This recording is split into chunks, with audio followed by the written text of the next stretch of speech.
श्रुतिस्मृतिपुराणानाम् आलयं करुणालयं नमामि भगवत्पादशङ्करं लोकशङ्करं. பரம பவித்திரமான நம்முடைய இந்த பாரத தேசத்தில் பிறக்கிறதே ஒரு எத்தனையோ ஜன்மங்களில் பண்ணின புண்ணியத்தால் தான் முடியும். இப்பேற்பட்ட இந்த பவித்திர பாரத தேசம் பற்றி நாம் சொல்லணும் என்றால் எப்படி சொல்லுவோம் என்று கேட்டால், இந்த பாரத தேசம் எவ்வளோ பெருசாக இருக்குது, எப்படி இருக்குது அப்படின்னு சொல்கிறபோது நாம் என்ன சொல்லுவோம் என்று கேட்டால், காஷ்மீரத்திலிருந்து கன்னியாகுமரி வரைக்கும் இந்த பாரத தேசம் வியாபிச்சிருக்கு அப்படின்னு சொல்லுவோம். இந்த பாரத தேசம் பற்றி சொல்லணும் என்றால் காஷ்மீரத்திலிருந்து கன்னியாகுமரி வரைக்கும் அப்படியும் சொல்கிறது உண்டு. அதே மாதிரி ஹிமாலயத்திலிருந்து சேது சமுத்திரம் வரைக்கும் அப்படியும் சொல்கிறது உண்டு. ஒரு மாதிரி சொல்கிற போது கன்னியாகுமரி பற்றி சொல்லுவோம், இன்னொரு மாதிரி சொல்கிற போது சேது சமுத்திரம் அதாவது ராமேஸ்வரம் பற்றி சொல்லுவோம். இந்த மாதிரி தான் இந்த பாரத தேசம் பற்றி நாம் சொல்லுவோம். ஒரு பக்கம் ரொம்ப அற்புதமான ஹிமாலயங்கள், இன்னொரு பக்கம் சேது சமுத்திரம், அந்த ராமசேது, இந்த கன்னியாகுமரி க்ஷேத்திரம். இந்த மாதிரி தான் இந்த பாரத தேசம் பற்றி நாம் பரிச்சயம் பண்ணுவோம் எல்லோருக்கும். இப்பேற்பட்ட இந்த பாரத தேசத்தின் பரிச்சயம் நாம் பண்ணுறபோது அவசியம் இந்த கன்னியாகுமரி, இந்த ராமேஸ்வரம், இந்த க்ஷேத்திரங்கள் பற்றி சொல்லுவோம். இப்பேற்பட்ட ரொம்ப மகிமான்விதமான க்ஷேத்திரங்கள் இருக்கக்கூடிய ஒரு மாநிலம் இந்த தமிழ்நாடு. இப்பேற்பட்ட தமிழ்நாட்டில் பல மகிமான்விதமான க்ஷேத்திரங்கள் இருக்கின்றன. இந்த க்ஷேத்திரங்களில் இந்த பஞ்சபூத லிங்கங்கள் நம்ம பாரத தேசத்தில் இருக்கக்கூடிய, அதுவும் நம்ம தட்சிண பாரத தேசத்தில் இருக்கக்கூடிய பஞ்சபூதாத்மகமான லிங்கங்களில் 4 பூதங்களுடைய லிங்கங்கள், லிங்க க்ஷேத்திரங்கள் தமிழ்நாட்டில் இருக்கின்றன.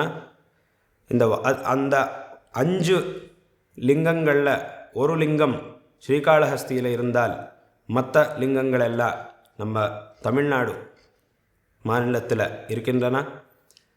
இந்த பஞ்சபூத க்ஷேத்திரங்களில் அருணாச்சல க்ஷேத்திரம் அதாவது திருவண்ணாமலை க்ஷேத்திரம் என்கிறது ரொம்ப ரொம்ப மகிமான்விதமான ஒரு க்ஷேத்திரம்.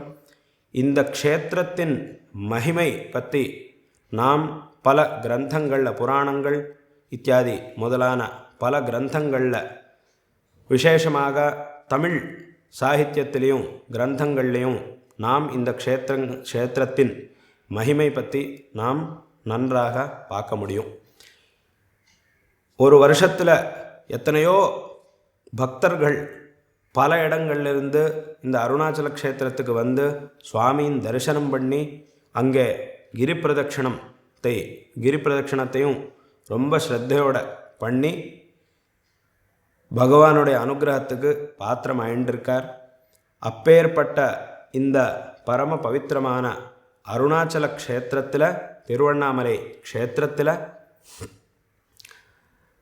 இந்த சம்வித் ஞானானந்த சேரிட்டபிள் ட்ரஸ்ட் சார்பில் ஒரு கோவிலும், அதே மாதிரி பக்தர்கள் இங்கே வரக்கூடிய பக்தர்களுக்கு அங்கே தங்கிறதுக்கு போஜனம் முதலான எல்லா ஏற்பாடுகளுக்காக ஒரு இடத்துல ஒரு வியவஸ்தையை பண்ணிண்டிருக்கிறது.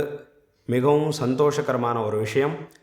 இந்த ஒரு வியவஸ்தையில் இந்த இடத்துல ஒரு சாரதாம்பாள் கோவிலையும் சாரதாம்பாளுக்கும் ஆதிசங்கருக்கும் சித்தி விநாயகருக்கும் கோவில்களை நிர்மாணம் செய்து இந்த கோவில்களில் இன்னைக்கு பிரதிஷ்டா கும்பாபிஷேக காரியக்கிரமங்களை பண்ணிட்டு இருக்கிறது ரொம்பவும் சந்தோஷகரமான ஒரு விஷயம். இங்கே வரக்கூடிய எல்லா பக்தர்களுக்கும் சாரதாம்பாள், ஆதிசங்கரர், சித்தி விநாயகருடைய தரிசனமும் கிடைக்கும். அதே மாதிரி இந்த க்ஷேத்திரத்துக்கு வந்தபோது இங்கே தங்கி ஸ்நானம் அனுஷ்டானம் எல்லாத்தையும் பண்ணிக்கொண்டு நல்ல போஜன பிரசாதத்தை ஸ்வீகரித்து இங்கே அருணாச்சல க்ஷேத்திரத்தில் சுவாமியின் தரிசனம் முதலான எல்லா காரியங்களையும் பண்ணுவதற்கு இங்கே இந்த இடத்துல ஒரு நல்ல ஏற்பாடு செய்யப்பட்டிருக்கு. இது ரொம்ப சந்தோஷகரமான ஒரு விஷயம். இந்த ட்ரஸ்டின் மூலமாக நடக்கக்கூடிய இந்த எல்லா காரியங்களையும் விசேஷமாக எங்களுக்கு மிகவும் பிரீத்தி பாத்திரரான சுவாமி பிரணவானந்தா அவர்கள் பலமுறை சிருங்கேரிக்கு வந்து இந்த எல்லா காரியங்களையும் நிவேதனம் பண்ணி என்னெல்லாம் காரியங்கள் இங்கே நடந்துட்டுருக்கோ அந்த எல்லா காரியங்களையும் சிருங்கேரிக்கு வந்து அவர் நிவேதனம் பண்ணி மார்க்கதர்சனம் இதிலிருந்து அவர் அடைஞ்சு இந்த எல்லா காரியங்களையும் பண்ணிட்டுருக்கார். இது ரொம்ப சந்தோஷகரமான ஒரு விஷயம். இந்த ஒரு காரியத்தில் எல்லா பக்தர்களும் நிறைய பக்தர்களும் பங்கேற்று கொண்டு இந்த காரியத்தில் சேவையை பண்ணிட்டுருக்கார். இதுவும் ரொம்ப சந்தோஷகரமான ஒரு விஷயம். இன்றைக்கி இந்த கும்பாபிஷேக காரியக்கிரமம் நடந்துட்டுருக்கு. விசேஷமாக இங்கே சாரதாம்பாளின் கோவில் கட்டிருக்கேள். சாரதாம்பாளை ஜகத்குரு ஸ்ரீ ஸ்ரீ ஆதிசங்கர பகவத்பாதாள் இந்த பாரத தேசத்தின் 4 திசைகளிலும் ஸ்தாபனம் பண்ணின 4 ஆம்நாய பீடங்களில் இந்த தென் திசையின் ஆம்நாய பீடமாக இருக்கக்கூடிய இந்த சிருங்கேரி பீடத்தில் அதிஷ்டாத்ரி தேவதையாக சாரதாம்பாளை ஆதிசங்கரர் பிரதிஷ்டாபனம் பண்ணியிருக்கார். இந்த உலகத்திலேயே சாரதாம்பாளுக்கு 2 தான் ஸ்தானங்கள். ஒன்று காஷ்மீர தேசம், நம்ம வேதங்களிலே நமஸ்தே சாரதா தேவி காஷ்மீர புரவாசினி அப்படின்னு சொல்லப்பட்டிருக்கு. அதனால் காஷ்மீர தேசம்ங்கிறது சாரதாம்பாளுடைய ஒரு ஸ்தானம். அதுக்கப்புறம் அந்த மாதிரி ஒரு ஸ்தானம்னா அது சிருங்கேரி க்ஷேத்திரம். காஷ்மீரம் சிருங்கேரி இந்த 2 இடங்கள் தான் சாரதாம்பாளுடைய ஒரு ரொம்ப முக்கியமான ஒரு ஸ்தானங்கள். 2 ஸ்தானங்களாக இருக்குது இந்த சிருங்கேரி பீடத்தில். அதனால்தான் இந்த சிருங்கேரி பீடத்துக்கு சாரதா பீடம் என்கிற ஒரு பேர் வந்திருக்கு. இது தக்ஷிண திசையின் பீடமாக இருக்கிறதுனால தக்ஷிணாம்நாய பீடம், தக்ஷிணாம்நாய சிருங்கேரி சாரதா பீடம், தக்ஷிணாம்நாய பீடம் என்றும்.